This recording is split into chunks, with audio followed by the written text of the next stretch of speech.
Hello! Balatro is a game where across 8 antes with up to 3 blinds each, you build your wealth, modify your deck, and assemble a variety of jokers in order to get the highest score possible with a combination of chips and mult. But would it be possible to beat Balatro only playing the necessary blinds, the boss blinds? Furthermore, could it be done in the hardest difficulty? To do this, I had to choose what deck I would play, and the one that seemed the most reasonable was the Anaglyph deck. This one gives you a token that will double your reward you get when you skip a blind, and as we would be skipping almost every blind in each run, it would maximize the resources that we have available. In my first run, I got some extra money and opened a tarot pack, allowing me to thin out my deck a bit and get another card to thin it out further in the future. Then, thanks to finding 2 different flushes, I was able to meet the chip minimum in the first boss blind. When I reached the shop, I opened up a perfume pack and found a rare joker that would allow me to get a lot of mult if I was able to get 16 enhanced cards in time.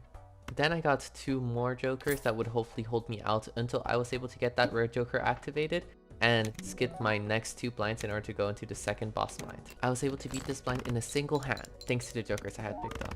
I was once again at the shop and decided to open up a card pack in order to get my joker activated quicker. I then proceeded to skip my 2 blinds and went into the wall boss blind.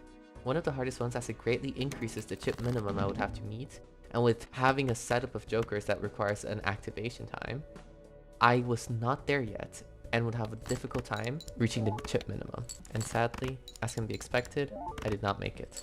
After a quick reset and a failed run, I was able to start a new one where I could beat the first 3 boss blinds, found myself going into debt, and failed out of the run. My bad luck wouldn't end there, as I kept on failing runs over and over and over and over, until I started getting some traction. But here's where I fell into a trap.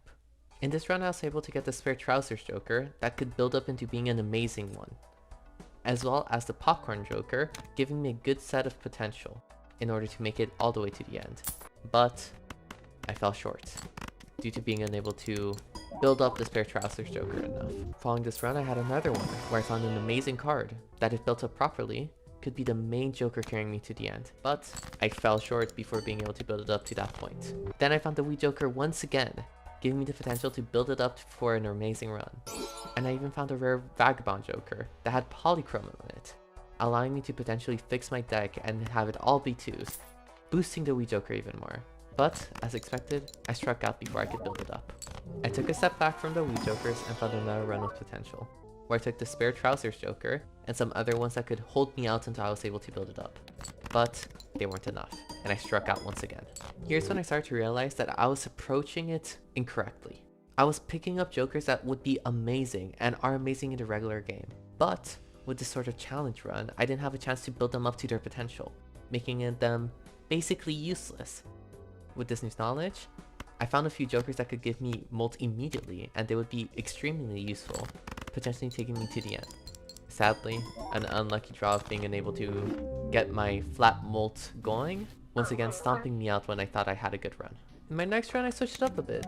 I played more into the money, became a rich man, and got a joker that was perfect for it. It would give me more multiplier the more money I had. Sadly, it was the only good joker I had, and it alone could not carry me, so I once again got stomped out and failed out the run.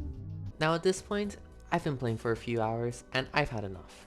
I had way too many runs that got stomped out way too early. I gotta fix my strategy in order to get further. This is when my next few runs had extraordinary potential. I quickly passed the first boss blind and I was able to find a good couple jokers, and then, thanks to Spectral Pack, a large part of my deck was all kings. This had potential. My jokers pushed me past the second boss blind, and I found a card that synergized perfectly with all the kings I had in my deck. I did have to be careful that it would expire right before the last round, but it will carry me out and I could be able to build up a better synergy before then. I blasted past the next boss blind and then switched up the jokers in my deck in order to build a stronger synergy. I shredded the 4th boss blind and continued to refine my jokers until it was at a point where it might have been unstoppable. This could take me all the way to the end.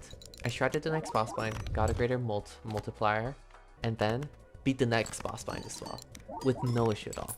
Once I was at the shop, I readjusted a lot of my jokers, sold some, bought some, and then ended up with a strategy to skip the first small blind, and then sell a joker that would give me another double tag before the big blind, allowing me to get greater money, increasing the amount of chips thanks to a joker that I had. Here is where I was faced with the wall once again. The great amount of chips I had to meet was difficult. The first hand didn't take me far, neither the second nor the third, and then once I played the fourth one, I knew I had struck out when I was so close to the finish line. The worst part was that when I reflected back on the previous shop, I had an opportunity. There was a voucher in the shop that would have allowed me to re-roll the boss blind, and it only would have cost $10. I had money to spare. If I had analyzed the situation properly and played my cards right, I would have won the challenge right here. But I had to keep going, and I would keep going. After beating the first boss blind, I found myself with an amazing rare joker, the blueprint, and it had an additional multiplier attached onto it for free. The blueprint would basically make it so that my strongest joker that I could find would be doubled, making it so I have two amazing jokers. But it was reliant on me finding a second joker that would synergize with it. I found a pretty mid joker, but it carried me across the next boss line. Then I found a couple more mid jokers, which continued to carry me across the boss lines, but I still hadn't found this perfect joker that would synergize with the blueprint, creating an unstoppable set of jokers. This is where I started to switch up my hand. I found some jokers that would give me a straight up multiplier, which would be doubled with the blueprint. It was an amazing synergy. Sadly, the constellation joker seemed to need some build up. But I have learned this lesson before. Even though I do think it does not work well, I just need to pour all my resources into it and I could build it up even with the limited rounds available to me. I continued to reshuffle the jokers that I had and then ended up with a combination that relied on having a lot of money and to having a little bit of build up in order to have an unstoppable force. Now, would I be able to hold out long enough in order to build up to that point? The answer is no. I failed the run right after. But I did have 2 runs with potential, the first one more than the second. And now if I got myself back on my feet with everything I've learned, there's no way I would keep losing for much longer. So I straddled myself back in and went into another run. It started off good. I had the potential to get $25 after beating the boss blind and a polychrome. Plus, it was quite easy to surpass it as I got a flush right at the end, and we were headed off to the shop. In the shop I didn't get the best card, but it worked. It gave me additional molds. And after that I was able to cash in my polychrome joker. It was based around straights, which are a hard hand to build, but a 1.5 multiplier is a 1.5 multiplier. This is where the tag that I could build my run around came up. There are certain tags that upgrade a hand by 3 levels, and thanks to my deck, I would get the first tag in the round twice. And the first one was a 2-pair, meaning that my 2-pair hands would be upgraded all the way to level 7, making it so I had to base my whole situation around 2 pairs, as it was the strongest hand I could play and could be my winning hand. I used the tarot pack to get another joker, and then went into the boss blind, which was annihilated thanks to my level 7 2-pair hand, allowing me to reach a chip minimum just in time. After a bit of buying and selling of different jokers as different ones came up, I got another synergy, which is not that good, but I should be fine for the foreseeable future thanks to my level 7 2-pair hand. And here, I found another amazing tag, one that would give me a free negative joker next round, and doubled it would be 2 free negative jokers, which can only be a good thing. The more jokers the better. I annihilated the boss line once again and proceeded onto the shop, where I was blessed with various adjusted jokers. 2 negatives, 1 polychrome. I added them all to my assembly of jokers and sold one back for the money, and then rolled again to find a joker that would give me a straight up multiplier if I had all clubs and spades in my hand. Pretty good, especially since I had been converting some cards into clubs. Following this, I got a free double tag, which would make my big blind tag even more powerful, and it was another negative joker tag, which would give me so many more negative jokers. My hand will be stacked as long as I was able to beat the boss blind. Gladly, thanks to all the jokers I had acquired, beating the boss blind was a breeze, and I was able to go onto the shop and grab all the new jokers, adjusting my synergy in order to create the most powerful one possible. I got some free future polychrome jokers, got an upgrade to my high card hand, and went on to the boss find. And funnily enough, I won the boss find with that upgraded high card hand. I returned to the shop to get my free jokers, got some money from a tarot card, got some money from a spectral pack, and then I found the most game-changing set of jokers. The throwback joker was perfect for this challenge. It increased the multiplier it gave you for every blind you skipped, and as I was skipping every blind possible, it was extremely powerful at this point. Furthermore, the other ones would give me flat molt, increasing the power of that multiplier. You can watch a bit as I reasoned what to do. I think this is just better than this. I think I replaced these two for this one. I think I replaced all three, honestly. I don't think I need any more chips because of this. I don't think I need this. And I think the multiplier is honestly better. And I don't think I need... I think that's just better. Okay, so... After a little bit of deliberation, I sold a few jokers in my hand to make some space. I had a dream synergy, one that could take me all the way to the finish line. I skipped my 2 blinds and shredded the boss blind in one hand thanks to my joker synergy. Then, the shop didn't really have anything remarkable and I went on to the next round. I got a free potential polychrome joker for the next shop, and then doubled my $0 into $0. This pushed me onto entering the boss blind for the 7th ante. Gladly, it was a breeze once again, even if it did put me into debt. This is when I reached the final shop. I was here once again, being so close a few runs prior. I was here once again and could finish out the challenge. And you can see I was pretty nervous. Honestly, I'm nervous.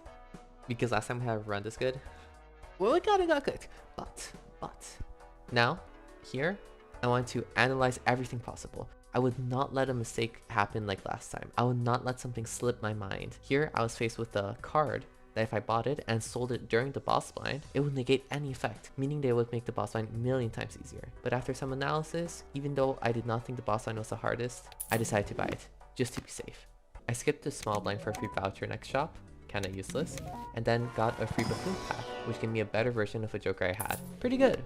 And then I went into the final boss blind. If I was able to overcome this, the challenge would be over. Let's see how it plays out. And we're free from the curse. And we need 2 pair. I think I'm gonna do this partly to get rid of a lot of the cards, to potentially bring a better 2 pair.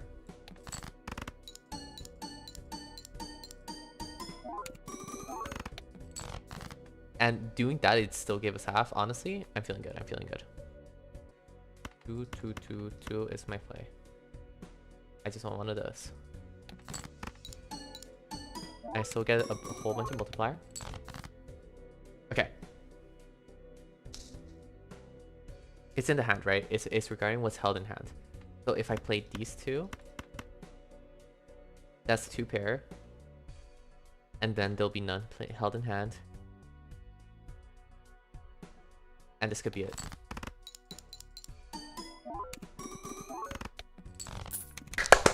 Yes!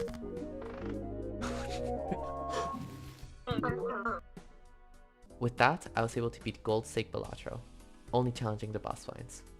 Bye!